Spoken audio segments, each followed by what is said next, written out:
దయచేసి తల్ల వంచండి, ప్రార్థన చేసుకుందాము.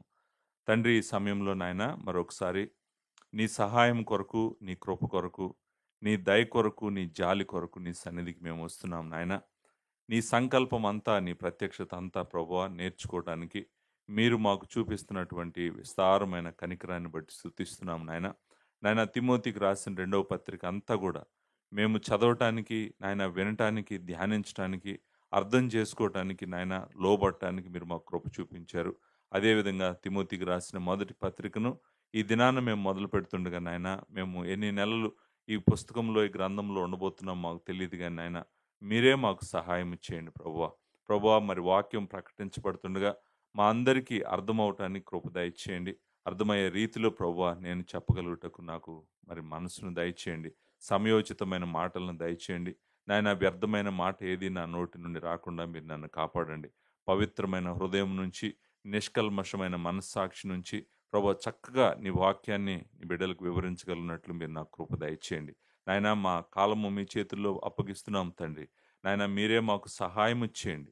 ఈ గ్రంథమంతా మా సంఘానికే కాదు నాయన, ఎవరెవరైతే ప్రభువా మరి వింటున్నారో ఆన్లైన్లో వారికి కూడా ఆశీర్వాదకరంగా ఉండటానికి మీరు మాకు సహాయం చేయమని ఈ సమయాన్ని మీ చేతులకు అప్పగిస్తూ మీరే మా చేతులు పట్టుకొని నడిపించమని, మీరు మహిమ తెచ్చుకోమని, మమ్మల్ని ఆశీర్వదించమని యేసు నామములో అడుగుచున్నాను తండ్రి. ఆమేన్. తిమోతికి రాసిన మొదటి పత్రికను మనము ధ్యానించబోతున్నాము. నేను చాలా సంతోషంగా ఉన్నాను. ఎందుకంటే రెండవ పత్రికను మొత్తం గూడా చక్కగా వచనం తర్వాత వచనము అన్ని వచనాలు గ్రంథమంతా ధ్యానించడానికి ప్రభువు మనకి కృప దయచేశాడు. అందరికీ మరి ఆ ప్రత్యక్షత అర్థం చేసుకునేటువంటి కృప కూడా ప్రభువు మనకు దయచేశాడు. మరలా ఇంకొక పుస్తకాన్ని, తిమోతికి రాసినటువంటి మొదటి గ్రంథాన్ని, మొదటి పత్రికను మరి చదివేటువంటి కృప మనందరికీ దేవుడు ఇచ్చాడు. ఆయన ప్రత్యక్షత మనము వింటూ, మనము చూస్తూ, మనం అర్థం చేసుకుంటుంటే మనము దేవునికి ఇంకా ఎక్కువ భయపడతాము. అంతేకాదు దేవుడిని ఎక్కువ ప్రేమిస్తాము. ఆయన్ని ఇంకా ఎక్కువ హత్తుకుంటాము. ఆయనకి లోబడాలి. సంతోషంగా లోబడతాము. ఆనందంగా లోబడతాము. అంతేకాదు మన జీవితాల ద్వారా ఆయనకు మహిమొస్తది. మనం లోబడుతూ విధేయత చూపించినప్పుడు ఆయన మహిమ తెచ్చుకుంటాడు. మనలను ఆశీర్వదిస్తాడు. సో, అలా ఇంకొక గ్రంథము ఈరోజు మనము మొదలు పెట్టబోతున్నాము. మొదటి తిమోతికి రాసిన మొదటి పత్రిక, తీతుకు రాసిన పత్రిక, ఈ 2 గూడా తిమోతికి రాసిన రెండో పత్రిక రాయటానికి ముందు రాసినటువంటి పత్రికలు. టైం ప్రకారం మీరు చూసుకుంటే మనము ముగించి వచ్చినటువంటి పుస్తకము, ఈ పుస్తకం రాసిన తర్వాత రాసినటువంటి పుస్తకము పౌలు యొక్క జీవితంలో లాస్ట్ డేస్‌లో మరి చెరసాలలో ఉండి రాసినటువంటి పుస్తకము తిమోతికి రాసిన రెండవ పత్రిక. తిమోతికి రాసిన మొదటి పత్రిక, తీతుకు రాసిన పత్రిక రాస్తున్నప్పుడు పౌలు చెరసాలలో లేడు. పౌలు స్వతంత్రుడుగానే ఉన్నాడు. సో, పరిచర్య చేస్తా ఉన్నాడు. పరిచర్యలో బిజీగా ఉన్నటువంటి టైంలో రాసినటువంటిది. ఆయన ప్రాముఖ్యంగా ప్రిజన్ విషయం మాట్లాడితే ఆయన ఉన్నటువంటి 2 సార్లు చెరసాలలో ఉన్నాడు. మొదటిసారి చెరసాలలో ఉన్నప్పుడు ప్రిజన్ ఎపిసిల్స్ రాశాడు. అవి మనందరికీ తెలుసు. ఎఫెసీయులకు రాసిన పత్రిక, మరి కొలసీలకు రాసిన పత్రిక, ఫిలిప్పీలకు రాసిన పత్రిక, ఫిలెమోను పత్రిక. అవి మొదటిసారి చెరసాలలో ఉన్నప్పుడు రాసినటువంటి. తర్వాత ఆయన చెరసాలలో నుంచి విడుదలవ్వటం, మరలా పరిచర్య చేయటం, ఆ కాలంలో రాసినటువంటి పుస్తకాలు మొదటి తిమోతికి, అలాగే తీతుకు రాసిన పత్రిక. తర్వాత మరలా ఆయన చెరసాల్లోకెళ్ళాడు. లాస్ట్ టైం అది. ఆ చెరసాల్లోకెళ్ళినప్పుడు తిమోతికి రాసిన రెండో పత్రికని ప్రిజన్‌లో నుంచి రాయటం జరిగింది. నేను ఆ పత్రిక చెప్పినప్పుడు చాలా సార్లు చూసాం మనం. ఆయన చెరసాలలో ఉన్నాడు. కానీ మొదటి తిమోతికి రాసిన పత్రిక, తీతుకు రాసిన పత్రికలో ఆయనను మనం చెరసాలలో చూడం. ఆయన బయటే ఉన్నాడు. ఎక్కడున్నాడు ఈ పత్రిక రాసినప్పుడు? ఈ పత్రిక ఏ కాలంలో రాశాడు? ఏ టైంలో రాశాడు? అనేటువంటిది మనం చూస్తే గనక ఇది ఏడీ 63, అంటే మనము 66, 67 సెకండ్ తిమోతి అనుకుంటే గనక ఇది 63 టైంలో రాసినటువంటి పుస్తకము. ఆయన ప్రాబబ్లీ మాసిదోనియా నుంచి రాసుండొచ్చు అని నమ్ముతారు. దానికి కారణము మొదటి అధ్యాయం 3వ వచనంలో ఈ మాట ఉంటదనమాట. తిమోతికి రాసిన మొదటి పత్రిక మొదటి అధ్యాయం 3వ వచనంలో, "నేను మాసిదోనియాకు వెళ్ళుచుండగా సత్యమునకు భిన్నమైన బోధ వద్దనియు కల్పనా కథలను, మితము లేని వంశావళులను, విశ్వాస సంబంధమైన దేవుని ఏర్పాటుతో కాక వివాదములతోనే సంబంధం కలిగి ఉన్నవి గనుక వాటిని లక్ష్య పెట్టవద్దనియు కొందరిని ఆజ్ఞాపించుటకు నీవు ఎఫెసులో నిలిచి ఉండవలనని నిన్ను హెచ్చరించిన ప్రకారము ఇప్పుడును హెచ్చరించుచున్నాను. ఆయన ఏం చెప్తున్నాడంటే, నేను మాసిదోనియాకి వెళ్ళేక ముందు నేను వాళ్ళని హెచ్చరించాను, నేను హెచ్చరించమని చెప్పాను, అదేవిధంగా నువ్వు హెచ్చరించు అని చెప్పి తిమోతికి చెప్తున్నాడు. సో ఈయన ఈ పత్రిక రాస్తున్నప్పుడు మాసిదోనియాలో ఉండుండొచ్చు. మాసిదోనియా ప్రాంతం మన అందరికీ తెలుసు. తెస్సలోనిక, ఫిలిప్పి, బెరయ ఆ ప్రాంతం అనమాట. సో ఆ ప్రాంతంలో ఉన్నప్పుడు ఈ పత్రిక రాశాడు. ఈ పత్రిక రిసీవ్ చేసుకున్నటువంటి తిమోతి ఆయన ఎఫ్సి పట్టణంలో ఉన్నాడు. ఎఫ్సి పట్టణంలో సంఘాన్ని నడిపిస్తున్నటువంటి వ్యక్తికి ఈ పత్రిక రాయటం జరిగిందనమాట. సో తిమోతికి రాసిన మొదటి పత్రిక, తీతుకు రాసిన పత్రికల్లో ఏది ముందు రాశాడు? ఈ రెండు దగ్గర దగ్గర ప్యారలల్గా రాసినటువంటి బుక్సే. బట్ ఒకటేమో తీతుకు రాశాడు, ఒకటేమో తిమోతికి రాశాడు. సో ఎగ్జాక్ట్గా ఈ రెండు పుస్తకాలు అంటే తీతుకి, మొదటి తిమోతికిలో మనం చూసుకుంటే ఎగ్జాక్ట్గా మనకు తెలియదు ఇది ముందా అది ముందా అనేటువంటిది. బట్ ఈ రెండు మాత్రం రెండో తిమోతికి రాసిన పత్రికతో పోలిస్తే ముందు రాసినటువంటి గ్రంథాలు అనేటువంటిది మనము గుర్తుంచుకోవాలి. సో పుస్తకంలోకి వెళ్దాం, డైరెక్ట్గా మనం బుక్లోకి వెళ్దాము.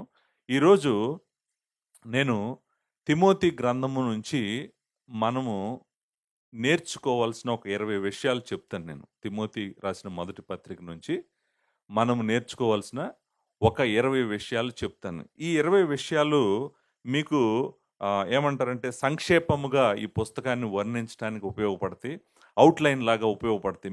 మనం పుస్తకం లోపలికి వెళ్ళి జాగ్రత్తగా దేవుని వాక్యం అంతా నేర్చుకోవడానికి ముందు ఉపయోగపడుతుంది. మనము ఏమనంటారు, అవుట్లైన్ అంటే రూపురేఖ అనండి, ఆకారం అనండి. అసలు ఈ పుస్తకము ఎలా రాశాడు, ఈ 6 అధ్యాయాలు ఎలా అరేంజ్ చేశాడు, ఏర్పాటు చేశాడు, దీన్ని ఎలా అర్థం చేసుకోవాలి, అసలు ఈ పుస్తకం నేను ఎందుకు చదవాలి, ఈ పుస్తకం యొక్క ప్రాముఖ్యత ఏంటి అనేటువంటిది మీకు అర్థం కావటం కోసం నేను ఈ 20 విషయాలు చెప్తాను. 20 కారణాలు ఈ పుస్తకం ఎందుకు చదవాలంటే, ఇదిగోండి ఈ 20 కారణాల వల్ల ఈ పుస్తకము చదవాలన్నమాట. అపోస్తుల కార్యాల గ్రంథముతో పాటు ఈ 3 పుస్తకాలు ఉన్నాయి కదండి. అపోస్తుల కార్యాల గ్రంథము, తిమోతికి రాసిన మొదటి పత్రిక, రెండవ పత్రిక, తీతుకు రాసిన పత్రిక, ఈ 4 పుస్తకాలు నిజంగా సరిగ్గా అర్థమైతే సంఘము ఏంటో, పరిచర్య ఏంటో, కాపరి ఏంటో, తర్వాత సంఘస్థులు ఏంటో, పరిచర్యను ఎలా చేయాలో అన్నీ కూడా చక్కగా అర్థమవుతాయి. ఈ 4 వెరీ ఇంపార్టెంట్ బుక్స్ అంటే అపోస్తుల కార్యాల గ్రంథము, తర్వాత ఈ 3 పాస్టల్ ఎపిసిల్స్. ఇవి చూస్తే కనుక దేవుడు తన సంఘాన్ని కడుతుండగా ఆ సంఘాన్ని కాయాల్సినటువంటి కాపరులు, పెద్దలు, అలాగే పరిచర్య, సంఘంలో ఉన్నటువంటి విశ్వాసులు, వాళ్ళందరూ ఏం చేయాలి, ఎలా నడవాలి అనేటువంటిది మొత్తం కూడా చాలా చక్కగా అర్థమవుతుంది. సో మనము అపోస్తుల కార్యాల గ్రంథం తర్వాత చదవబోతున్నాము. బట్ ప్రస్తుతానికి మన ఫోకస్ మొదటి తిమోతి మీద పెట్టి జాగ్రత్తగా ఈ గ్రంథము ఎందుకు చదవాలో మనము నేర్చుకుందాం. నేను వివరించను, 20 విషయాలు చెప్తాను, వివరించడానికి టైం ఉండదు. ఇది ఫస్ట్ మెసేజ్ కాబట్టి నేను డీటెయిల్డ్గా డీప్గా వెళ్ళలేను. నేను పాయింట్ బై పాయింట్ చెప్పుకుంటూ వెళ్తాను. బట్ ఆ పాయింట్లన్నిటికి మనం తిరిగి వస్తాం. ఎక్స్పోజిషన్లో నేను చెప్తున్నప్పుడు మీరు ఆ 20 విషయాలు మళ్ళీ మీరు చూస్తారు కాబట్టి మీరేమి మిస్ అవ్వట్లేదు. బట్ మిమ్మల్ని పరిచయము చేస్తున్నాను అనమాట. భూమి మీద దేవుని కోసం పనిచేసినటువంటి దైవజనుల్లో గొప్ప దైవజనుడు పౌలు. మనం అందరము అంగీకరిస్తాము. అలాంటి దైవజనుడు, అలాంటి సేవకుడు, అలాంటి అపోస్తులుడు, అలాంటి మిషనరీ, అలాంటి ఎవాంజలిస్టు ఇంకొక వ్యక్తి లేడు. సో దేవుని కోసము, దేవుని రాజ్యం కోసము రాత్రి పగలు కష్టపడి తన ప్రాణమే పెట్టి సమయము వ్యర్థం చేసుకోకుండా దేవుని రాజ్యం కోసము చెమటోర్చి కష్టపడినటువంటి వ్యక్తి. అనేక కష్టాలు, అనేక శ్రమలు, అనేక ఇబ్బందులు ఎదురైనప్పటికీ కూడా దేవుని రాజ్యమును ప్రకటించినటువంటి వ్యక్తి పౌలు. పౌలు లాంటి వ్యక్తి ఇంకొక వ్యక్తిని మనము చూడమన్నమాట. అంత గొప్ప సేవకుడు, అంత గొప్ప దైవజనుడు తన గురించి తను మాట్లాడుకుంటాడు ఈ పుస్తకంలో. తన గురించి తను మాట్లాడుకుంటాడు. తన గురించి తను ఏం మాట్లాడుకుంటాడు అనేటువంటిది మీరు వినటానికి రెడీగా ఉండండి. చాలా చక్కగా తన గురించి తను వర్ణిస్తాడు. తన పరిస్థితి ఏంటో, తన స్థితి ఏంటో వర్ణిస్తాడు. ప్రాముఖ్యంగా తన రక్షణ గురించి మాట్లాడతాడు, తన సాల్వేషన్ గురించి మాట్లాడతాడు. చాలాసార్లు మనిషి దేవునికి కృతజ్ఞతాస్తుతులు చెల్లించలేకపోవడానికి కారణము రక్షణను సరిగ్గా అర్థం చేసుకోలేకపోవటమే.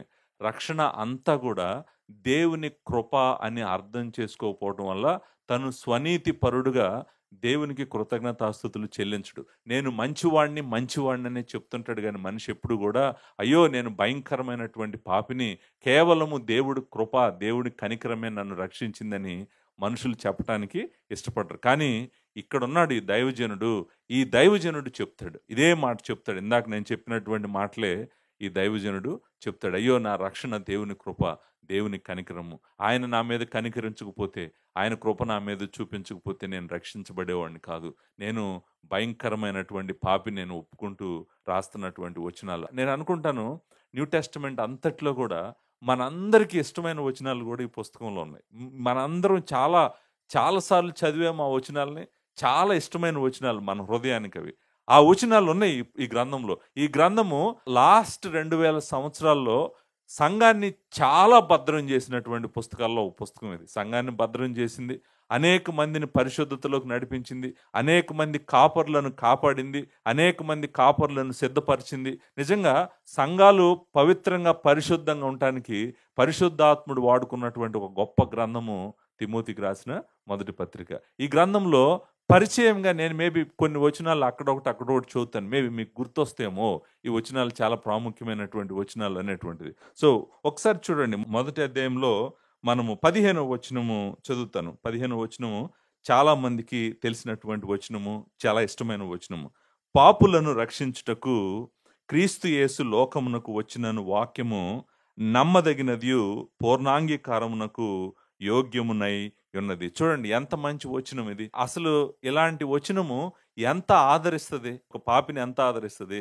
నిజంగా ఆయన ఎందుకు వచ్చాడంట? పాపులను రక్షించుటకే ఆయన లోకంలోనికి వచ్చును. నిజంగా క్రిస్మస్ టైంలో మనము వినాల్సినటువంటి వచనము, ప్రీచ్ చేయాల్సినటువంటి వచనం ఇది. ఆయన పాపులను రక్షించుటకు క్రీస్తు యేసు లోకంలోనికి వచ్చిన వాక్యము నమ్మదగిందంట. నమ్మదగింది కాదు, అందరూ అంగీకరించడానికి యోగ్యమైందంట. అందరూ అంగీకరించాలంట దాన్ని. సో అలాంటి చక్కటి వచనాన్ని మనం ఇక్కడ చూస్తామన్నమాట. చూడండి, డాక్సాలజీ సైడ్ అంటే దేవుణ్ణి స్తుతించటము, మహిమ చెల్లించడం విషయంలో మనం 17వ వచనంలో కూడా, మొదటి అధ్యాయం 17వ వచనం కూడా చాలాసార్లు చదువుతాం. సకల యుగములలో రాజయుండి అక్షయుడును అదృశ్యుడునగు అద్వితీయ దేవునికి ఘనతయు మహిమయు యుగయుగములు కలుగును గాక. చూడండి, అసలు మామూలు డాక్సాలజీ కాదు ఇది. మామూలుగా దేవుణ్ణి స్తుతించడం కాదు. ఆయన అంటాడు సకల యుగములలో రాజు, మన ప్రభు రాజు అంట. అంతేకాదు ఆయన అక్షయుడంట, అంతేకాదు ఆయన అదృశ్యుడంట, అంతేకాదు ఆయన అద్వితీయుడంట. అసలు చూడండి ఎన్ని లక్షణాలు వర్ణించాడు చూడండి దేవుని గురించి. మన దేవుడు ఎవరో చెప్తున్నాడు. This is what we call doctrine of God. మన దేవుడు ఎవరు, హూ ఈజ్ అవర్ గాడ్ అనేది తెలుసుకోవాలంటే ఈ పత్రికలో ఉన్నటువంటి ఈ వచనము మనకి మన దేవుడు ఎవరో చెప్తున్నటువంటి వండర్ఫుల్ వర్స్ అన్నమాట. మీరు 2వ అధ్యాయానికి రండి. 2వ అధ్యాయంలో చాలా మంచి వచనాలు ఉన్నాయన్నమాట. 2వ అధ్యాయము 3వ వచనం చూస్తే, ఇది మంచిదియు మన రక్షకుడుకు దేవుని దృష్టికి అనుకూలమైనది. ఏంటి? ప్రార్థించటం అనేటువంటి. 4వ వచనం చూడండి, ఆయన మనుష్యులందరూ రక్షణ పొంది సత్యమును గూర్చిన అనుభవ జ్ఞానం గలవారై ఉండవలనని ఇచ్ఛించుచున్నాడు. అంతేకాదు దేవుడు ఒక్కడే, దేవునికి నరులకు మధ్యవర్తి ఒక్కడే, ఆయన క్రీస్తు యేసును నరుడు. ఈయన అందరి కొరకు విమోచన క్రయధనముగా తన్ను తానే సమర్పించుకొనెను. దీనిని గూర్చి సాక్ష్యము యుక్త కాలముల యందు ఇవ్వబడిన. Again salvation. మనం అనుకుంటాం ఇదేదో పాస్టరల్ లెటరు, ఒక పాస్టర్ గారికి రాశాడు, నీ జీవితం జాగ్రత్తగా పెట్టుకో, నువ్వు జాగ్రత్తగా ఉండు, నువ్వు అలా నడిపించు, సంఘాన్ని ఎలా నడిపించు అనేటువంటిది మనం చాలాసార్లు ఫోకస్ అనుకుంటాం ఈ పుస్తకానికి. ఈ పుస్తకం యొక్క ఫోకస్ ఏంటో తెలుసా అండి? The focus of this book is God and salvation. దేవుడి గురించినటువంటి ఫోకస్ ఉంది ఈ బుక్ నిండా. అంతేకాదు సాల్వేషన్ ఈజ్ అ ప్రయారిటీ. ఎందుకు? అసలు సంఘం ఉందెందుకు? సంఘం ఉందే సువార్తను ప్రకటించడానికి, మనుషులు రక్షణకు రావటానికి. లేకపోతే సంఘం యొక్క పర్పస్ ఏంటి? లార్డ్ జీసస్ క్రైస్ట్ని సాక్ష్యం ఇవ్వటానికి, ఆయన గురించి, ఆయనను ప్రకటించడానికి. అందుకని దేవుడు అంటున్నాడు అనేక మంది రక్షించబడాలని దేవుడు కోరుకుంటున్నాడంట. దానికి మన ప్రార్థనలు కూడా ఆయన వాడుకుంటున్నాడంట. అంతేకాదు ఇక్కడ ఒక ఇంపార్టెంట్ విషయం ఏంటంటే ఆయన గురించి చెప్తాడు, ఈయన అందరి కొరకు విమోచన క్రయధనముగా తనదానే సమర్పించుకొనెను. విమోచన క్రయధనము, ఈ మాట చాలా ఇంపార్టెంట్ మాట. మన రక్షణలో విమోచన అంటే తెలుసు, వెలకట్టడం. క్రయధనం అంటే కూడా మీకు తెలుసు, నేను వర్ణించాల్సిన అవసరం లేదు. The money he paid for hour redemption, మన సాల్వేషన్ కోసం, మన విమోచన కోసం ఆయన కట్టినటువంటి వెల గురించి మాట్లాడుతున్నాం అనమాట. సో ఇదంతా కూడా ఏంటి, ఈ పుస్తకం మాట్లాడుతుందంతా కూడా ఇందాక సాల్వేషన్ గురించి మాట్లాడాడు, దేవుని గురించి మాట్లాడాడు, మరలా సాల్వేషన్ గురించే మాట్లాడుతున్నాడు. మీకు ఇష్టమైనటువంటి వచనాలని నేను కొన్ని జస్ట్ చదవటం మీకు ఇష్టమని చదువుతున్నాను అనమాట, అంతే. నేను 3:16, 3:15 కూడా చాలా ఇంపార్టెంట్ వర్సెస్, మనం చాలాసార్లు చూస్తాము. అవేంటంటే, జీవము గల దేవుని సంఘంలో జనులు ఎలాగో ప్రవర్తించవాలని అది నీకు తెలియజేయవాలని ఈ సంగతులు రాయచున్నానని ఆ మాట అంటాడు. ఈ సంఘము సత్యమునకు స్తంభమును ఆధారమై ఉంది. What is church? సంఘం అంట సత్యమునకు స్తంభమును ఆధారమై ఉందంట. సో మరి వాట్ ఈజ్ చర్చ్ అనేటువంటి క్వశ్చన్ మనం అడిగాను అనుకోండి, దేవుని వాక్యముకు, సత్యం అనేటువంటి దేవుని వాక్యానికి స్తంభం అంట, ఆధారం అంట. సో కాపాడాల్సింది, భద్రం చేయాల్సింది, హోల్డ్ చేయాల్సింది సంఘమేనంట. 16వ వచనము చాలా ఇంపార్టెంట్ వర్స్, మనకు తెలుసు. ఒక చక్కటి పాట ఉంది 3:16లో. ఈ పాట చాలా ఇంపార్టెంట్ పాట. ఈ పాటని నేను మేబీ ఎక్స్పోజిషన్ చేసినప్పుడు ఒక వారము ఈ వచనం మీద ఉండి నేను ఎక్స్పోజిషన్ చేస్తాను. ఆయన సశరీరుడిగా ప్రత్యక్షుడైన ఆత్మ విషయమున నీతిమరుడని తీర్పు నొందెను, దేవదూతలకు కనపడెను, రక్షకుడని జనుల్లో ప్రకటించబడెను, లోకమందు నమ్మబడెను, ఆరోహణుడై తేజోమయుడైను. చూడండి ఎంత ఆయన లైఫ్ మొత్తం, లార్డ్ జీసస్ క్రైస్ట్ యొక్క లైఫ్ మొత్తం చూపిస్తున్నాడు. అంతేకాదు రక్షణ గురించి కూడా మాట్లాడుతున్నాడు. మరలా సాల్వేషన్, రక్షకుడని జనులలో ప్రకటించబడెను.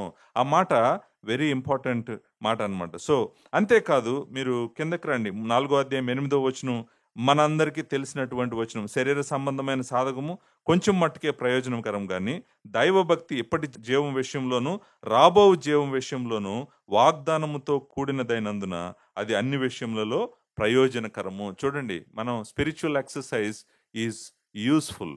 ఫిజికల్ ఎక్సర్సైజ్ కన్నా కూడా స్పిరిచువల్ ఎక్సర్సైజు ఈ లోకానికి, రాబోయేటువంటి లోకానికి కూడా ఇంపార్టెంట్ అనేటువంటి దైవభక్తి అనేటువంటి మాట అక్కడ వాడటం జరిగిందనమాట.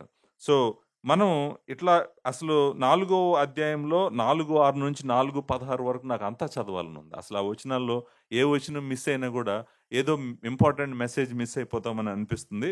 మరలా నేను తప్పకుండా అక్కడికి తిరిగి రావటానికి ప్రయత్నం చేస్తాను. సో 6వ అధ్యాయంలో మనందరికీ ఇష్టమైనటువంటి ఒక వచనము నేను చదువుతాను. చాలా ఇష్టపడినటువంటి వచనం 6వ అధ్యాయం 15వ వచనం.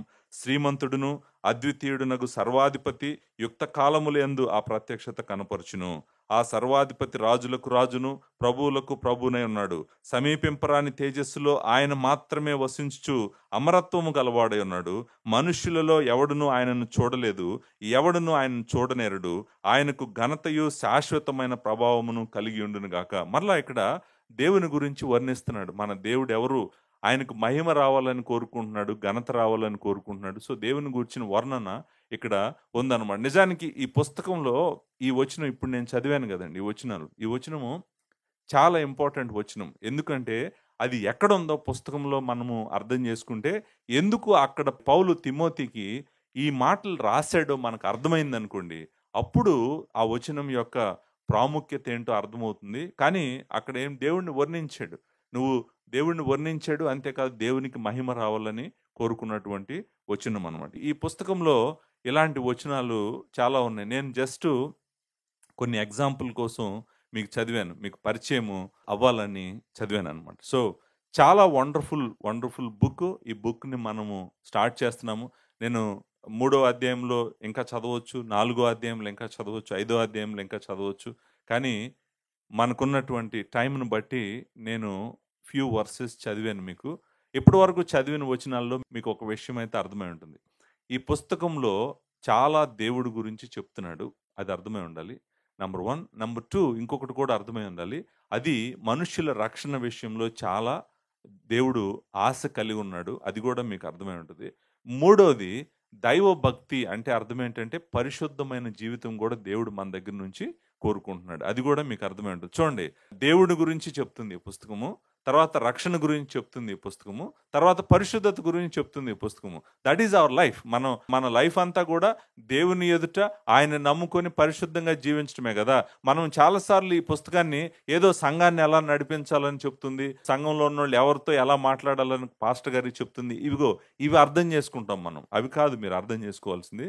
నిజానికి ఈ పుస్తకంలో చాలా దేవుని గురించి, రక్షణ గురించి, పరిశుద్ధత గురించి చాలా వచనాలు ఉన్నాయి. కాబట్టి వ్యక్తిగతంగా ప్రతి క్రైస్తవుడు కూడా ఒక కాపరి అర్థం చేసుకోవటం మాత్రమే కాదు, ప్రతి క్రైస్తవుడు కూడా ఈ పుస్తకమును చదివి జాగ్రత్తగా అర్థం చేసుకోవాల్సిన అవసరం ఉంది. ఏం జరుగుతుంది ఇదంతా నేను చదివి, ఇదంతా నేను అర్థం చేసుకుంటే ఏం జరుగుతుంది నా జీవితంలో? ఏం జరుగుతుందో చెప్పమంటారా? మీరు ఇంకా దేవుణ్ణి ఎక్కువ ప్రేమిస్తారు, మీరు ఇంకా ఎక్కువ దేవుణ్ణి నమ్ముతారు, మీరు ఇంకా ఎక్కువ ప్రార్థన చేస్తారు. మీకు దేవుడు నిజంగా మీ విశ్వాసాన్ని బలపరుస్తాడు, మీ నిరీక్షణను బలపరుస్తాడు. మీరు భయం లేనివారు అవుతారు, మీరు ధైర్యవంతులు అవుతారు, మీరు ఇంకా దేవుడి కోసం వాడబడతారు, గొప్ప కార్యాలు చేసేవాళ్ళు అవుతారు. ఇప్పుడు చూడండి, దేవుని ప్రత్యక్షత అర్థం చేసుకొని ఆ ప్రత్యక్షత ప్రకారం ఎవరైతే వాళ్ళ జీవితాలు కట్టుకుంటారో వాళ్ళే నెమ్మదిగా ఉంటారు, వాళ్ళే ధైర్యంగా ఉంటారు, వాళ్ళే ఎక్కువ ప్రార్థన చేస్తారు, ఎక్కువ దేవుణ్ణి స్తుతిస్తారు. సో మన జీవితము మారుతుంది. మీరు గనక ఈ వాక్యం యందు లక్ష్య పెట్టినట్టయితే మీకు మేలు జరుగుతుంది. మేలు జరుగుతుంది అనే పేతురు కూడా చెప్పాడు. సో ఇది కూడా దేవుని ప్రత్యక్షతే. నిర్లక్ష్యం చేసామనుకోండి, పట్టించుకోకుండా ఉన్నామనుకోండి, మనకేం మేలు జరుగుతుంది? దేవుని వాక్యాన్ని విడిచిపెట్టి తిరుగుతున్నారు కాబట్టే చాలామంది జీవితాల్లో ఏమీ జరగట్లేదు. స్వస్థతలని, అద్భుతాలని, అవని ఇవన్నీ వాటి చుట్టూ వీటి చుట్టూ పోతున్నారు. ఏం జరుగుతుంది? పోయిన తర్వాత ఏం జరగట్లేదు. వాళ్ళ జీవితం ఏమన్నా మారుతుందా? వాళ్ళు ఏమన్నా పవిత్రులు అవుతున్నారా? వాళ్ళు ఏమన్నా గొప్ప ప్రార్థనా పనులు అవుతున్నా? ఏం జరగదు. ఎప్పటి వరకు జరగదో చెప్పమంటారా? దేవుడు ఏర్పాటు చేసిన వాక్యం ద్వారా మాత్రమే ఆయన మన జీవితాల్లో పరిశుద్ధతని తీసుకొస్తాడనమాట. ఆయన వాక్యాన్ని నిర్లక్ష్యం చేసిన వాళ్ళు ఎవ్వరు కూడా పవిత్రులుగా కాలేరు, నిర్భయులుగా కాలేరు, ధైర్యవంతులుగా కాలేరు, దేవుని కోసం వాడబడలేరు. గుర్తుపెట్టుకోండి. అందుకనే దేవుని వాక్యానికి ఆయన అంత ప్రాముఖ్యత ఇచ్చాడు. అంశుద్ధాత్ముడే రాయించి ఇచ్చినటువంటి వాక్యం ఇది. ఆ వాక్యమును మనం చదవాలి, అర్థం చేసుకోవాలి, దాని ప్రకారం మన జీవితాన్ని కట్టుకోవాలి.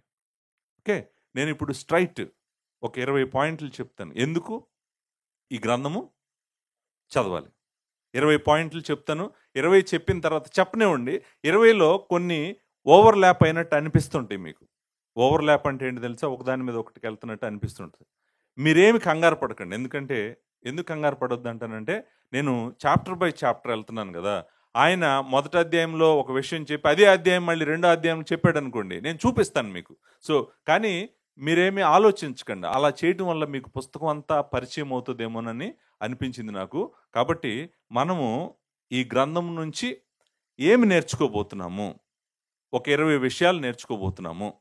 ఆ 20 విషయాలు ఏంటో నేను చెప్తాను ఒక్కొక్కటి జాగ్రత్తగా. అలాగే నేను మొదటి అధ్యాయం మొదటి వచనం దగ్గర మొదలుపెట్టి మిమ్మల్ని తీసుకెళ్తాను. 20 కూడా సీక్వెన్స్లో ఉంటాయి, అంతేగాని ఒకటి ఇక్కడ ఒకటి అక్కడ అలా ఉండదు. అలా ఉండటం వల్ల మళ్ళీ మీరు ట్రాక్ చేయలేరేమో అని అనిపించింది నాకు.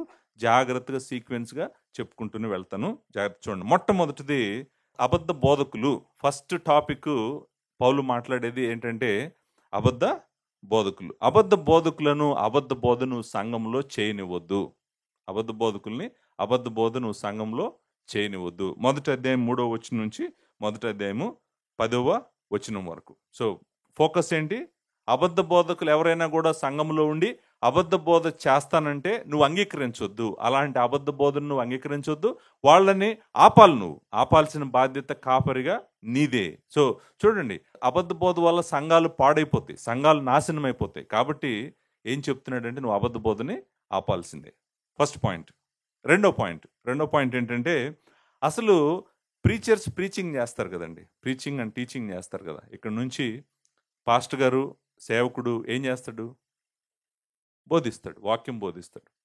మీరు అంటారు, పాస్టర్ గారు మేము ఎన్నో సంవత్సరాలుగా వాక్యం బోధించడం విన్నామండి, ఈరోజు ఏమీ మొదటిసారి కాదు మేము ఇక్కడ కూర్చొని వాక్యం వింటాం. నాకు తెలుసు ఆ సంగతి. కానీ మీకు తెలియాల్సిన ఒక విషయం ఉంది. అదేంటంటే, అసలు బోధకుడు వాక్యము బోధిస్తున్నాడు కదా, ఆయన యొక్క ఆ బోధ యొక్క గమ్యం ఏంటి? ఆ బోధ యొక్క ఉద్దేశం ఏంటి? ఈ క్వశ్చన్కి ఆన్సరు ఈ పుస్తకం చెప్తుంది. ఒక బోధకుడు పుల్పిట్లో నిలబడి సంవత్సరాలు వాక్యం చెప్తున్నాడు. ఎందుకు చెప్తున్నాడు? ఆయన ఉద్దేశం ఏంటి? ఆ బోధ యొక్క పర్పస్ ఏంటి? గోల్ ఏంటి? ఎయిమ్ ఏంటి? గమ్యం ఏంటి? గురి ఏంటి? ఎందుకు బోధిస్తున్నాడు? దానికి ఆన్సరు ఈ పుస్తకము చెప్తుంది అనమాట. మొదటి అధ్యాయము 5వ వచనము నేను చదువుతాను. మీరు చూడండి, చూస్తే మీకు అర్థమవుతుంది. 1:5. ఉపదేశానుసారము ఏదనగా, ఉపదేశం యొక్క ఉద్దేశము ఏదనగా ఉపదేశానుసారమైన ఏదనగా ఎప్పుడు కూడా అంట ఉపదేశించినప్పుడు ఏం జరగాలంటే పవిత్ర హృదయము నుండి మంచి మనస్సాక్షి నుండి నిష్కపటమైన విశ్వాసము నుండి కలుగు ప్రేమయే. చూడండి, ఎప్పుడు కూడా ఉపదేశం యొక్క ఉద్దేశం ఏమై ఉండాలంటే మనుషుల హృదయాలలో పవిత్రత పుట్టాలంట, మంచి మనస్సాక్షి మనుషుల హృదయాల్లో పుట్టాలంట, నిష్కపటమైన విశ్వాసం వాళ్ళ హృదయాల్లో పుట్టాలంట, దాంట్లో నుంచి వాళ్ళకి ఏం పుట్టాలంట, ప్రేమ పుట్టాలంట. సో చూడండి, ప్రీచింగ్ యొక్క అల్టిమేట్ గోల్ మనము ప్రేమ గలవారంగా అవ్వాలి. అది దేవుని యొక్క ఉద్దేశం. కానీ నిజమైన ప్రేమ, ఏమీ ఆశించినటువంటి ప్రేమ, దేవుని పోలినటువంటి ప్రేమ, మంచి ప్రేమ మనలో పుట్టాలంటే దానికి ముందు చాలా జరగాలి. అవన్నీ ఇక్కడ రాశాడు. అవేంటి జరగాలంటే అది మనకు హృదయం కడగబడాలంట, అంతేకాదు మన మనస్సాక్షి కడగబడాలంట, మనకు మంచి విశ్వాసం రావాలంట. సో విశ్వాసము, మనస్సాక్షి, తర్వాత హృదయము, దాని ద్వారా వచ్చేటువంటి ప్రేమ మనలో పుట్టించటమేనంట ప్రీచింగ్ యొక్క main goal. Teaching or preaching యొక్క మెయిన్ గోల్. చూడండి, ఒక బోధకుడు మంచి బోధకుడని మీకు ఎప్పుడు తెలుస్తుందో చెప్పమంటారా? ఆయన సంఘంలో ఉన్నటువంటి పరిశుద్ధులు ప్రేమ గలవారు అయితే ఆయన బోధ కరెక్ట్ బోధ. నిజంగా అల్టిమేట్ గోల్ ఏంటంటే లార్డ్ జీసస్ క్రైస్ట్ లాంటి ఏమీ కోరుకొని ఏమీ ఆశించినటువంటి ప్రేమ, వేరే వాళ్ళ కోసం బ్రతికేటువంటి ప్రేమ వాళ్ళ హృదయాలలో నువ్వు పుట్టించగలిగితే నువ్వు నిజంగానే దేవుని వాక్యం సరిగ్గానే బోధిస్తున్నావు, లేకపోతే నీ బోధ కరెక్ట్ టార్గెట్ రీచ్ అవ్వట్లేదు అనమాట. ఇది రెండవ పాయింట్. మూడవ పాయింట్ మనందరికీ తెలిసినటువంటి పాయింటే. 12వ వచనం నుంచి 17వ వచనం వరకు, 12 నుంచి 17 వరకు నేను ఇందాక చెప్తూ మధ్యలో ఆగిపోయాను. అదేంటంటే భూమి మీద ఎప్పటి వరకు బ్రతికినటువంటి గొప్ప సేవకులలో నంబర్ 1 పౌలు. అనేకమైన కష్టాలు, శ్రమలు, నిందలు, బాధలు, వేదనలో నుంచి గొప్ప సేవ చేశాడు. అలాంటి మిషనరీ, అలాంటి ఎవాంజలిస్టు, అలాంటి బోధకుడు, అలాంటి ఆథరు లేరు. కానీ ఆయన తన వ్యక్తిగత శాల్వేషన్ గురించి పలికేటువంటి మాటలు నిజంగా చాలా మందిని ఆదరిస్తాయి. ఆయన 12వ వచనం నుంచి 17వ వచనం వరకు ఏం చెప్తాడో తెలుసా? నేను 12వ వచనంలో, దోషకుడను, హింసకుడను, హానికరుడనని నన్ను తన పరిచర్యకు నియమించి నమ్మకమైన వానిగా ఎంచినందుకు నన్ను బలపరిచిన మన ప్రభు క్రీస్తు యేసుకు కృతజ్ఞుడనైనాను. తెలియక అవిశ్వాసం వలన చేసి గనుక కనికరింపబడితిని. చూడండి, కనికరింపబడితిని అనేటువంటి మాట మనము 13వ వచనం ఆఖరిలో చూస్తాము.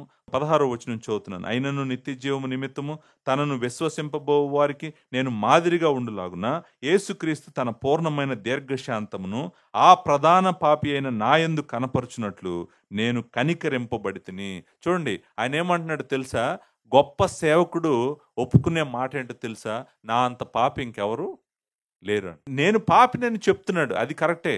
అంతేకాదు, ఆయన ఏం చెప్తున్నాడో తెలుసా? నా రక్షణ దేవుని కనికరం అని చెప్తున్నాడు. దేవుని కనికరం. నా రక్షణ కారణం నేను కాదు, నేను సంపాదించుకున్నటువంటిది కాదు. దేవుడు నా మీద కనికరము చూపించాడు. కనికరమును నేను వర్ణించాల్సిన అవసరం లేదు. రక్షణ దేవుని యొక్క కనికరము ద్వారానే వస్తుంది, కృప ద్వారానే వస్తుంది, దయా జాలి వల్లనే వస్తుంది. మనిషి సంపాదించి వచ్చేది కాదు. నువ్వు ఏ విధమైన అతిశయము దేవుడి ఎదుట చూపించడానికి అస్సలు వీల్లేదు. ఎవరైనా అతిశయం చూపించగలిగితే ఇదిగో ఈయన చూపించాలి అతిశయం దేవుని ఎదుట. మరి ఆయనే దేవుని ఎదుట అతిశయం చూపించకుండా తనను తాను ఘోరమైన పాపిని, ప్రధాన పాపిని ఒప్పుకుంటూ అయ్యో నన్ను దేవుడు కనికరించాడు, నన్ను దేవుడు కనికరించాడు అని చెప్తున్నప్పుడు మనము మన రక్షణ విషయం ఎలాంటి హృదయం కలిగి ఉండాలి? సో ఇక్కడ చూడండి, తన శాల్వేషన్ గురించి కూడా మాట్లాడాడు, తన ఓన్ శాల్వేషన్ గురించి. ఎందుకు పౌలు తన ఓన్ శాల్వేషన్ గురించి మాట్లాడాడు అనేటువంటిది నేను ఎక్స్పోజిషన్లో చెప్తాను. రీజన్ ఏంటి, అసలు ఆయన ఇక్కడ ఈ విషయాలు మాట్లాడటానికి కారణము ఏంటి అనేటువంటిది మనం చూద్దాం. సో 3వ పాయింట్ అయిపోయింది. 4వ పాయింట్, మొదటి అధ్యాయము 18 నుంచి 20 వరకు మనం చూసేటువంటి మరలా చూసేటువంటి ఒక ఇంట్రెస్టింగ్ మాట ఏంటంటే మనస్సాక్షి. 4వది ఏంటి? మనస్సాక్షి. చాలామంది మనుషులకు మనస్సాక్షి ఉందని కూడా తెలియదు. ఎందుకు తెలియదో చెప్పమంటారా? మీ అందరికీ మనస్సాక్షి ఉందా? కొంతమందికి మనస్సాక్షి ఉందని కూడా తెలియదు. ఎందుకంటే దాన్ని అంత పాడు చేశారు. అది స్పందించట్లేదు. నువ్వు పాపం చేసినా స్పందించట్లేదు, నువ్వు కోప్పడినా స్పందించట్లేదు. నీ మనస్సాక్షిని నువ్వు ఎంత గాయం చేసావంటే నీ నీ కాన్షియన్స్ని ఎంత డెస్ట్రాయ్ చేసావంటే it is no longer responding to you. మనస్సాక్షి మనిషికి చాలా అవసరం. మనస్సాక్షి యొక్క విలువ దేవుని వాక్యము చాలాసార్లు మాట్లాడుతుంది. ప్రాముఖ్యంగా పౌలే ఎక్కువ మాట్లాడతాడు మనస్సాక్షి గురించి. మన మనస్సాక్షి నిర్మలముగా ఉండాలి. ఎలా ఉండాలి? నిర్మలముగా ఉండాలి, ప్యూర్గా ఉండాలి, అపవిత్రమైంది కాకుండా ఉండాలి. మన మనస్సాక్షి శుభ్రంగా ఉండాలి. ఏ విధమైన దోషము నిందారోపణ మన మీద చేయకుండా ఉండాలి మనస్సాక్షి. మన మనస్సాక్షి మంచిగా ఉంటే నువ్వు ఎవరికి భయపడవు. చాలాసార్లు మిమ్మల్ని భయపెట్టేది మీ మనస్సాక్షి. నువ్వు పాపం చేసిన ప్రతిసారి నిన్ను వెంటాడేది నీ మనస్సాక్షి. బయట ఎవరో నిన్ను వెంటాడకుండా ఎవరో నిన్ను లోపలే వెంటాడుతుంటారు. దానికి కారణము నీ మనస్సాక్షి. సో ఆ మనస్సాక్షి గురించి ఇక్కడ మాట్లాడతాడు. మనస్సాక్షి గురించి మాట్లాడతాడు. నా కుమారుడు అయిన తిమోతి, నీవు విశ్వాసమును మంచి మనస్సాక్షిని కలిగిన వాడై నువ్వు ముందుగా చెప్పబడిన ప్రవచనముల చొప్పున పోరాడమంటాడు. అంతేకాదు అంటాడు 19వ వచనంలో, అట్టి మనస్సాక్షి కొందరు త్రోసివేసి విశ్వాస విషయమై ఓడబద్దలైపోయిన వారి వలె చెడి ఉన్నారు. కొంతమందికి మనస్సాక్షి లేదు, నీకు మాత్రం మనస్సాక్షి ఉండాలి. ఒక సేవకుడికి మనస్సాక్షి ఎంత ప్రాముఖ్యం అనేటువంటిది ఒక ఇంపార్టెంట్ టాపిక్ అండి. ఈ టాపిక్ ప్రతి పాస్టర్, ప్రతి సేవకుడు వినాల్సినటువంటి టాపిక్. మనస్సాక్షి ఒక సేవకుడికి ఎంత ప్రాముఖ్యము, ఎంత తన మినిస్ట్రీలో తనతో పాటు ప్యారలల్గా పనిచేస్తుంది మనస్సాక్షి. తను ఎంత పరిచర్య చేస్తుంటాడో తనతో పాటు ప్యారలల్గా పనిచేస్తూ తన పనిని అప్రూవ్ అన్నా చేస్తుంది, తన పనిని రిజెక్ట్ అన్నా చేస్తుంది. నువ్వు తప్పు చేసావనన్నా చెప్తుంది, నువ్వు కరెక్ట్ చేసావనన్నా చెప్తుంది. నిన్ను బలవంతుడిగా అన్నా చేస్తుంది, నిన్ను లాగి మొక్కలు చేసైనా పడేస్తుంది. కాబట్టి మంచి మనస్సాక్షి అనేటువంటిది ఒక కాపరికి ఎంత ప్రాముఖ్యమో ఈ వచనాలు మనకి తెలియజేస్తుంటాయి అన్నమాట. సో మనం మొదటి అధ్యాయంలో ఒక 4 పాయింట్లు అయితే చూసాం. రెండో అధ్యాయంకి వచ్చేద్దాం. రెండో అధ్యాయము మొదటి 7 వచనాలలో మనుషుల రక్షణ గురించి మనం చేయాల్సిన ప్రార్థన గురించి మాట్లాడతాడండి. ప్రేయర్ ఫర్ ఎఫెక్టివ్ ఎవాంజలిజం అంటాం మనం. ప్రార్థన యొక్క ప్రాముఖ్యతను మనం రెండో అధ్యాయం మొదటి 7 వచనాలలో చూస్తాము. మనం ప్రార్థన చేస్తున్నాము, దేవుడు కూడా ప్రార్థన చేయమని అడుగుతున్నాడు మనల్ని. ప్రేయర్ ప్రాముఖ్యంగా ప్రార్థనలో కూడా మనం చేయాల్సినటువంటి ప్రార్థన ఏంటంటే మనుషుల రక్షణ కొరకు ప్రార్థన చేయాలి. సో సంఘంగా మనం చేస్తున్న ప్రేయర్ పాయింట్లో కూడా చాలామంది రక్షణ గురించి ప్రార్థన చేస్తున్నాం. దేవుడు దాన్ని అంగీకరిస్తాడంట, ఆ ప్రార్థనల్ని దేవుడు వాడుకుంటాడంట. సో ప్రేయర్స్, కాంగ్రిగేషనల్ ప్రేయర్స్ ఎంత ఇంపార్టెంట్, ఎంత ప్రాముఖ్యము? ఆన్సర్ ఏంటంటే చాలా ఇంపార్టెంట్. సో ప్రార్థన చేయమంటాడు. రెండో అధ్యాయం మొదటి వచనంలో, మనము సంపూర్ణ భక్తియు మాన్యత కలిగి నెమ్మదిగాను సుఖముగాను బ్రతుకు నిమిత్తము అన్నిటికంటే ముఖ్యంగా మనుష్యులందరి కొరకును, రాజుల కొరకును, అధికారులందరి కొరకును విజ్ఞాపనలను, ప్రార్థనలను, యాచనలను, కృతజ్ఞతాస్తులు చేయవలనని హెచ్చరించున్నాను. అందరి కొరకు ప్రార్థన చేయాలంట, మనుషులందరి కొరకు ప్రార్థన చేయాలంట. ప్రాముఖ్యంగా రాజుల కొరకు, అధికారుల కొరకు విజ్ఞాపన, ప్రార్థన, యాచన, కృతజ్ఞతాస్తులు 4 వేరియాలు ఉన్నాయి. విజ్ఞాపనలో, ప్రార్థనలు, యాచనలు, కృతజ్ఞతాస్తులు చేయవలనని హెచ్చరించున్నాను. ఇది మంచిది, మన రక్షకుడును దేవుని దృష్టికి అనుకూలమైనది. ఎందుకు ప్రార్థన ఏం చేయాలంట, ఏమని ప్రార్థన చేయాలంట? ఇక్కడ కాంటెక్స్ట్ ఏం చెప్తుందంటే 4వ వచనం నుంచి వాళ్ళ రక్షణ అనేటువంటిది ఫోకస్ అన్నమాట. వాళ్ళ రక్షణ గురించి మనము ప్రార్థన చేయాలంట. సో ఇది 5వ పాయింట్. 6వ పాయింట్ ఆరాధన గురించి. రెండో అధ్యాయం మొత్తం కూడా చర్చ్ సర్వీస్ గురించే మాట్లాడుతుంది. మొత్తం ఫోకస్ అంతా కూడా సంఘముగా మనం కలిసిన ప్రతిసారి మనం ఏం చేయాలి అనేటువంటిదే మాట్లాడుతుంది. ఒకటి, ప్రార్థన చేయాలి. 2, పురుషుల గురించి మాట్లాడుతుంది. ఇక్కడ పురుషులు ఏం చేయాలి ప్రాముఖ్యంగా? 8వ వచనం, కావున ప్రతి స్థలమందును పురుషులు కోపమును సంశయము లేనివారై పవిత్రమైన చేతులెత్తి ప్రార్థన చేయవలనని కోరుచున్నాను. సో మెన్ ప్రాముఖ్యంగా ప్రేయర్ చేయాలని దేవుడు కోరుతున్నాడు. అది మనం ఇక్కడ చూస్తాం. అందరూ ప్రార్థన చేయాలి. ప్రాముఖ్యంగా మెన్ కూడా ఒక ప్రాముఖ్యమైనటువంటి రెస్పాన్సిబిలిటీ పురుషులకి దేవుడు అప్పగించాడు. పురుషులంట కోపము సంశయము లేని వారై తన చేతులెత్తి ప్రార్థించాలని చెప్పాడు అనమాట. సో మనం చూసినటువంటి 6వ పాయింట్ ఏంటంటే, పురుషులు ఆరాధనలో వాళ్ళ రోల్ ఏంటంటే ప్రార్థన సర్వీస్లో, చర్చ్ సర్వీస్లో వాళ్ళు ప్రార్థన చేసేవాళ్ళుగా ఉండాలి. తర్వాత women in the worship, men in the worship చెప్పేశాడు. 7వ point women in the worship. స్త్రీలు ఎలా ఉండాలి సంఘంలో, స్త్రీల యొక్క రోల్ ఏంటి అనేటువంటిది 2వ అధ్యాయం 9వ వచనం నుంచి 15వ వచనం వరకు.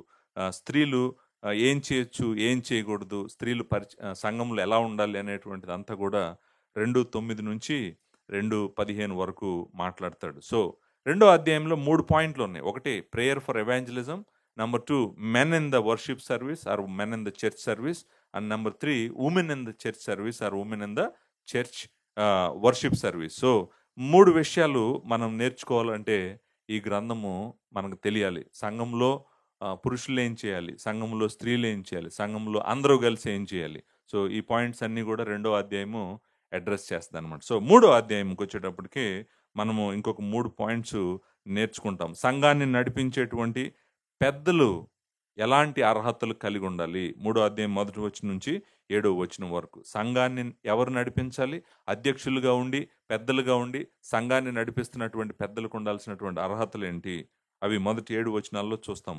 అలాగే పరిచారకులు ఎవరుండొచ్చు, వాళ్ళకు ఉండాల్సిన అర్హతలు ఏంటి, పరిచారకులు లేకపోతే పరిచారకురాలు, స్త్రీలు కూడా ఉండొచ్చు పరిచారకురాలుగా. సో పరిచారకులు లేకపోతే పరిచారకురాలు వాళ్ళకు ఉండాల్సినటువంటి అర్హతల్ని మనం 8 నుంచి 13 వరకు చూస్తాం. 3వ అధ్యాయం 8వ వచనం నుంచి 13వ వచనం వరకు చూస్తాం. దాంతో 9 పాయింట్లు అయిపోయినాయి.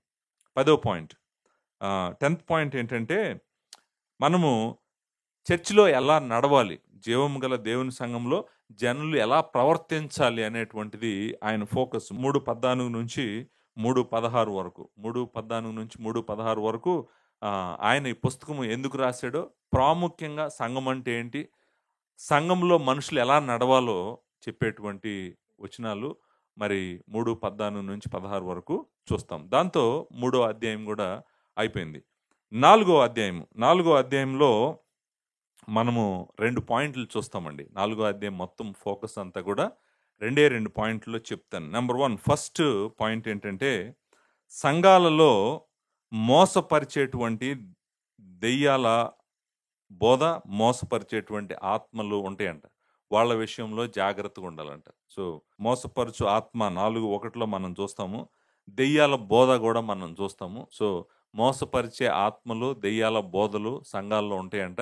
వాటి విషయము జాగ్రత్తగా ఉండాలి అనేటువంటిది మనం నేర్చుకోవాలంటే 4వ అధ్యాయం మొదటి 5 వచనాలు వినాలి, చదవాలి.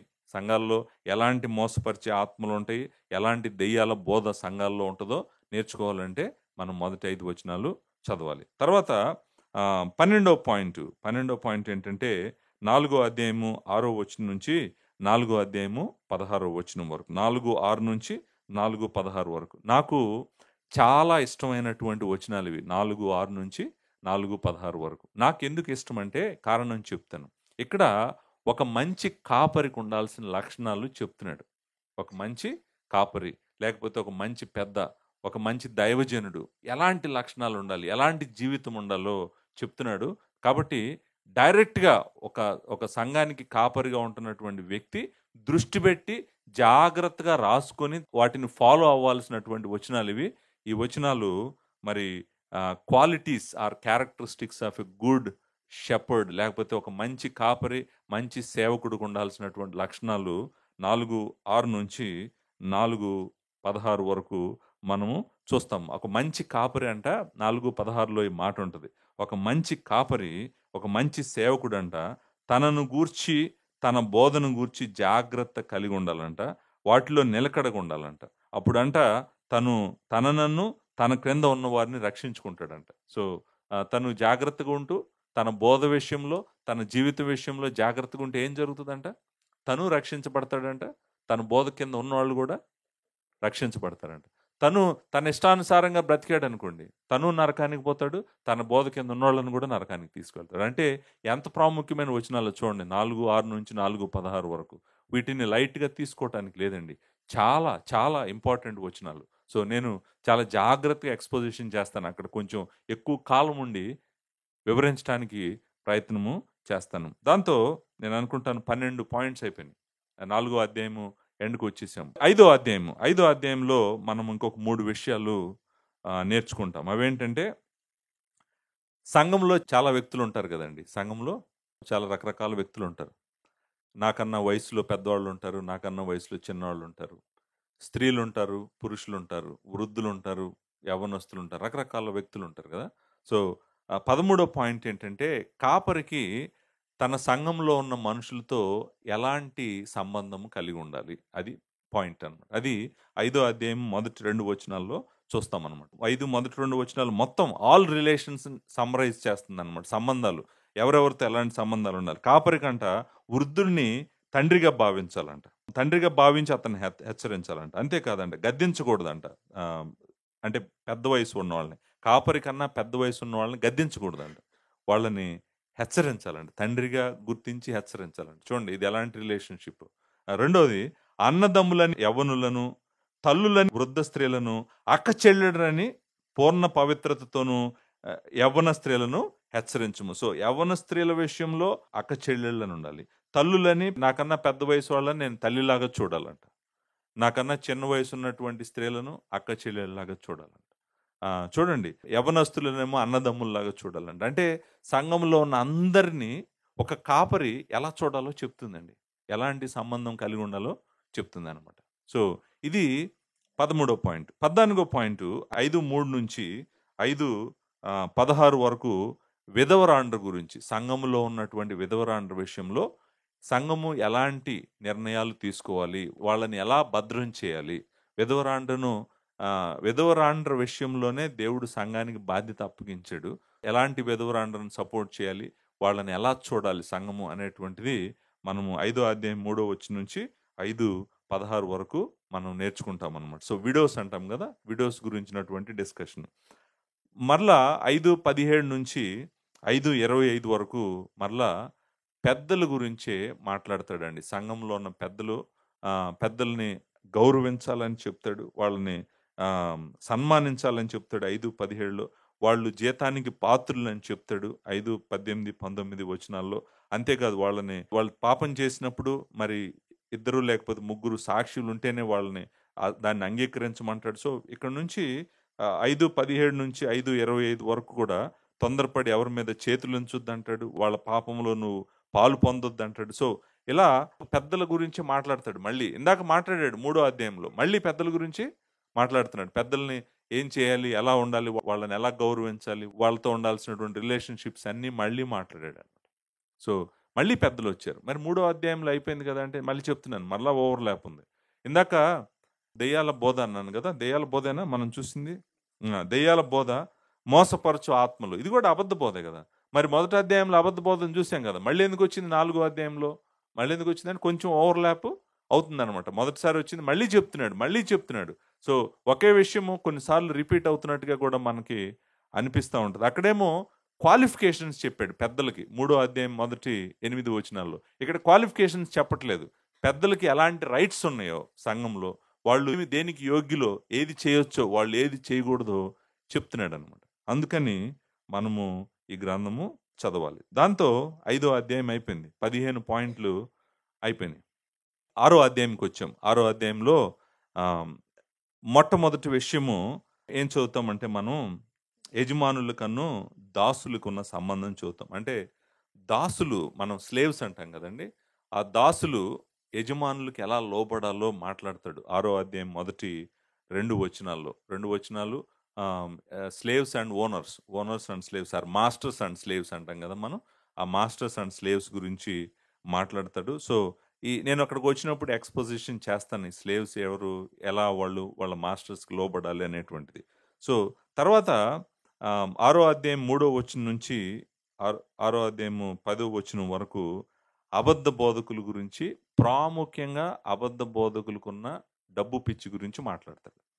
6వ అధ్యాయము 3వ వచనం నుంచి 6వ అధ్యాయము 10వ వచనం వరకు మరలా అబద్ధ బోధకుల గురించే మాట్లాడుతున్నాడు. బట్ ఫోకస్ ఈసారి అబద్ధ బోధకుల గురించినటువంటి ఫోకస్ అంతా దేని మీదకి వెళ్తుందంటే, వాళ్ళకు ఉన్నటువంటి మనీ గ్రీడీనెస్ అంటాం కదా, మనం చదివాం.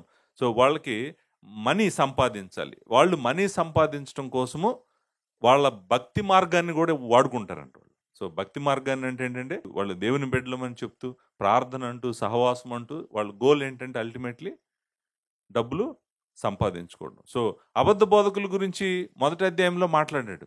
4వ అధ్యాయంలో మాట్లాడాడు. మళ్ళీ 6వ అధ్యాయంలో మాట్లాడుతున్నాడు. సో కానీ మొదటి అధ్యాయంలో మాట్లాడింది వేరు, 4వ అధ్యాయంలో మాట్లాడింది వేరు, 6వ అధ్యాయంలో మాట్లాడింది వేరు. సో ఇదంతా మీరు అబద్ధ బోధకుల గురించి మొత్తం తెలుసుకోవాలంటే అది చదవాలి, ఇది చదవాలి. అప్పుడే మీకు కంప్లీట్ పిక్చర్ వస్తుందన్నమాట.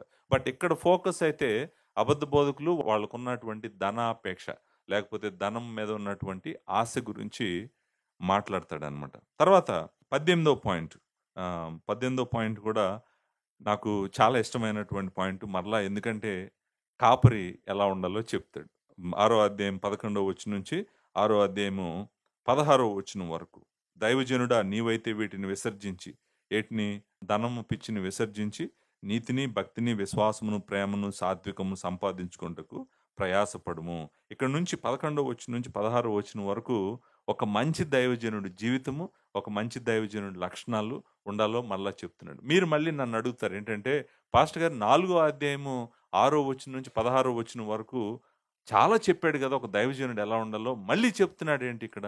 మళ్ళీ చెప్పాల్సినటువంటి అవసరం ఏంటి? ఏంటో తెలుసా అండి? అక్కడ చెప్పినవి ఇక్కడ ఉండవు. జాగ్రత్తగా మీరు గమనించండి. మేబీ కొన్ని ఉండొచ్చు, బట్ ఇక్కడ ఆ దైవజనుడు అలాంటి లక్షణాలు సంపాదించుకోవడానికి మార్గము కూడా చెప్తాడు ఇక్కడ. ఆ మార్గము చెప్పిన దగ్గరే దేవుని లక్షణాలు వర్ణిస్తాడనమాట. నీ జీవితం అంతా దేవుడి మీద ఆధారపడాలి, దేవుని మీద ఆధారపడి నువ్వు పరిచర్య చేయని చెప్పేటువంటి కాంటెక్స్ట్లో నేను ఇందాక చదివిన వచనాలు వస్తాయి అనమాట. సో దాంతో 18 పాయింట్లు అయిపోయినాయి. 19వ పాయింట్ ఏంటంటే, సంఘంలో ఉన్న ధనవంతులు ఏం చేయాలి? సంఘంలో పూర్ పీపులే కాదు, ఎవరుంటారు? ధనవంతులు కూడా ఉంటారు. సంఘంలో ఉన్న ధనవంతులు ఎలా నడవాలి, ఎలాంటి నిర్ణయాలు తీసుకోవాలి, అది 6వ అధ్యాయం 17వ వచనం నుంచి 19వ వచనం వరకు చెప్తాడనమాట. ధనవంతులు, సంఘంలో ఉన్న ధనవంతులు వాళ్ళ డబ్బుతో ఏం చేయాలి? దేవుడు చాలా డబ్బులు ఇచ్చాడు వాళ్ళకి, ఏం చేయాలి ఆ డబ్బులతో అంటే ఏం చేయాలో చెప్తాడు ఇక్కడ. ధనవంతులుగా ఉండటం తప్పు కాదు, డబ్బులు కలిగి ఉండటం కూడా తప్పు కాదు, డబ్బులు సంపాదించడం కూడా తప్పు కాదు. కానీ ఆ డబ్బులు, సంపాదించినటువంటి డబ్బులు, దేవుడు కృప నీ దగ్గరికి తెచ్చినటువంటి ధనంతో నువ్వేం చేయాలి, ఏం చేయాలో చెప్తాడు. 17వ వచనం. ఇహమందు ధనవంతులైన వారు గర్విష్ఠులు కాక అస్థిరమైన ధనమునందు నమ్మిక ఉంచక, అంటే డబ్బులు ఎక్కువ ఉన్నాయి కాబట్టి నీ ట్రస్ట్ ధనంలో ఉండకూడదు, నమ్మిక ఉంచక అనేటువంటి మాట. ఉంచక సుఖముగా అనుభవించుటకు సమస్తమును మనకు ధారాళముగా దయచే దేవుని అందే నమ్మిక ఉంచుడని ఆజ్ఞాపించుము. చూడండి, don't trust money, trust God who gives money. So మనకు ధనం ఇచ్చేవాడు దేవుడు కాబట్టి ఆయనను నువ్వు విశ్వసించకుండా దానిని నువ్వు విశ్వసించకూడదు అని చెప్తున్నాడు అనమాట.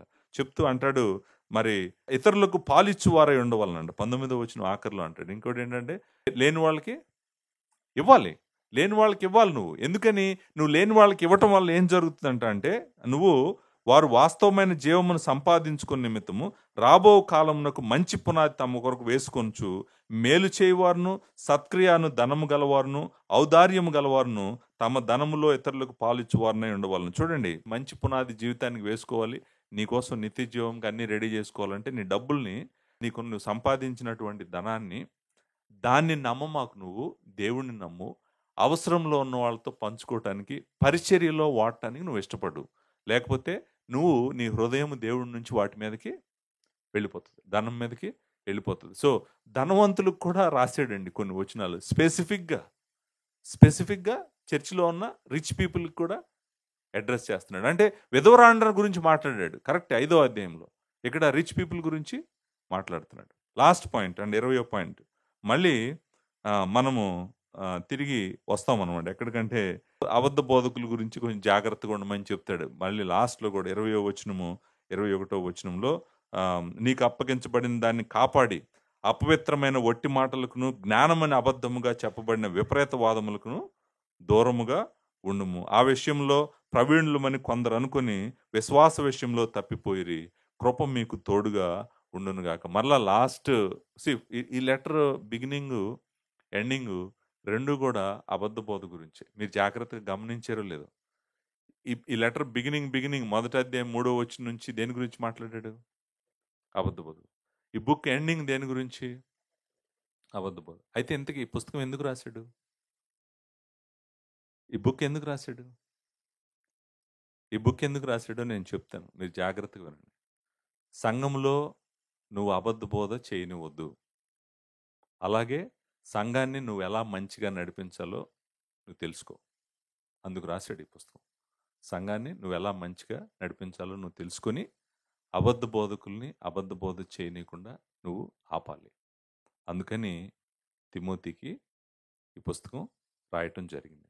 సో, 20 విషయాలు మనం చూసాము.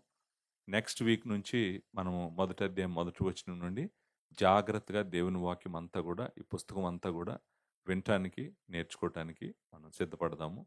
దేవుని విస్తారమైన కృప మనందరికీ తోడుగా ఉండుగాక. Thank you very much.